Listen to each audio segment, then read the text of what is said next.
Well, good morning, good people. Mark Holmes here. And as always, I want to say thank you all for watching, commenting, subscribing, and being part of the Joe Boo Sports Report.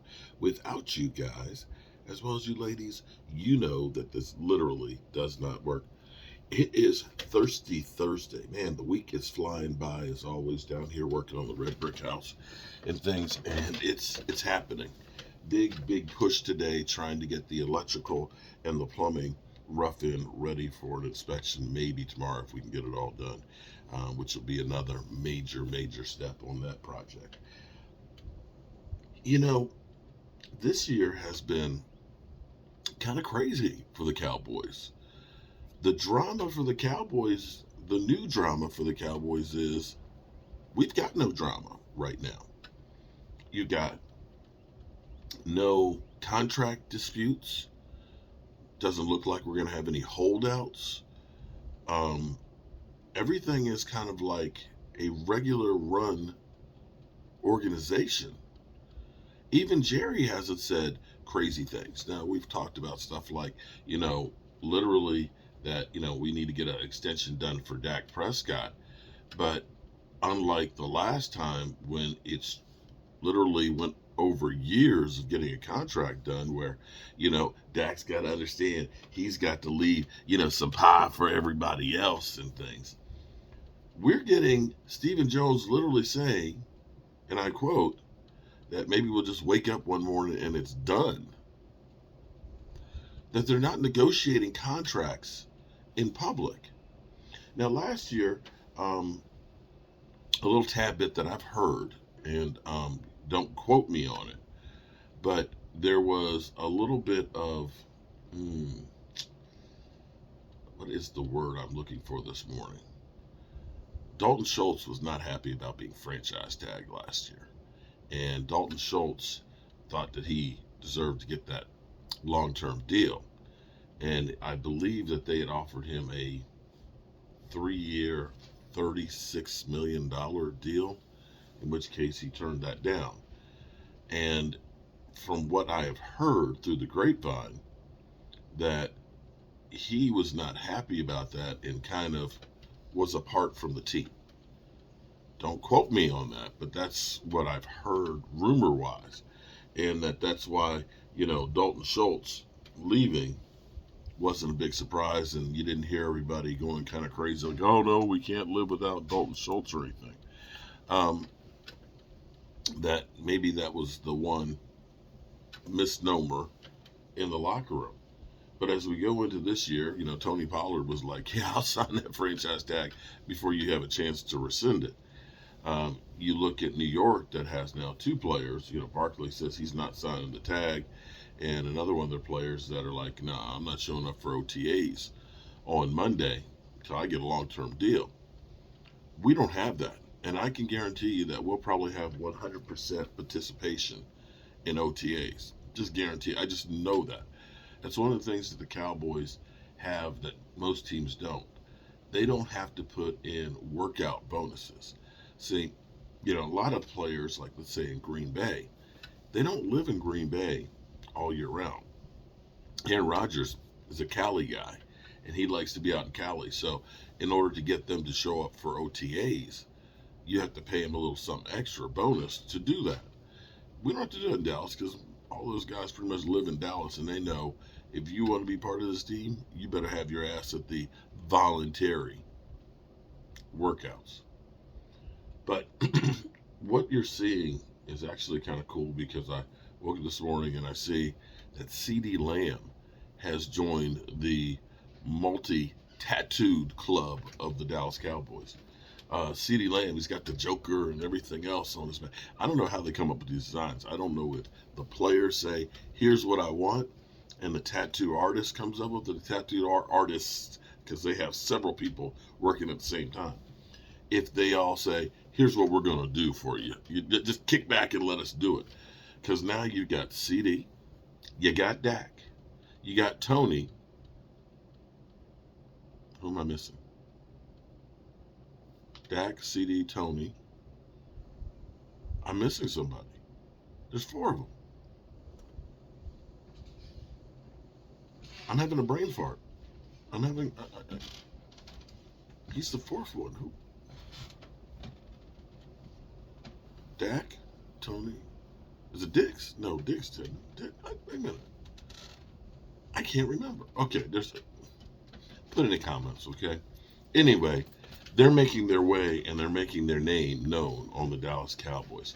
I don't know if we'll see Zach Martin doing that. I just don't see Zach doing the whole body, tattoo and stuff. But it's pretty cool. I wouldn't do it. I've got enough scars on me that I don't need any more marks from all the years of everything. But you see that these guys, maybe I'm wrong, are beginning to coalesce as a team. And I will say that the OTAs are extremely important, more so now than ever. Now that we have the NFL that's got $2 billion coming in from YouTube, it's kind of, here's, I'll go off on a tangent here for a second. It's funny that the NFL will take $2 billion a year from YouTube and say, this is a credible platform for us to put our product on, right? Yet, YouTubers, okay, because understand this. The media like it used to be, the magazines and the newspapers, they get the credentials. But everything is going to YouTube. You know how hard it is for a YouTuber to get credentials from the NFL? Even though they're taking $2 billion from the NFL. And now that those traditional guys are going to YouTube because nobody's watching the stuff in traditional media, at some point, the dam needs to break because this new media is the media right now. It is. And if you trust this platform for your product, then you should trust the people who are embedded deep in it that have the big followings. Yeah. Just a little point, just a little note there that, might not be a bad thing to do. Just saying. You can just unplug that off of the box. Anyway, I digress. But you're seeing the team coalesce together. You're seeing the Cowboys with OTAs. And because my original point and went off on the tangent on YouTube and the NFL not doing credentials versus YouTubers. And I dare say I'll take Vosh over any of the experts on ESPN's draft. I just would.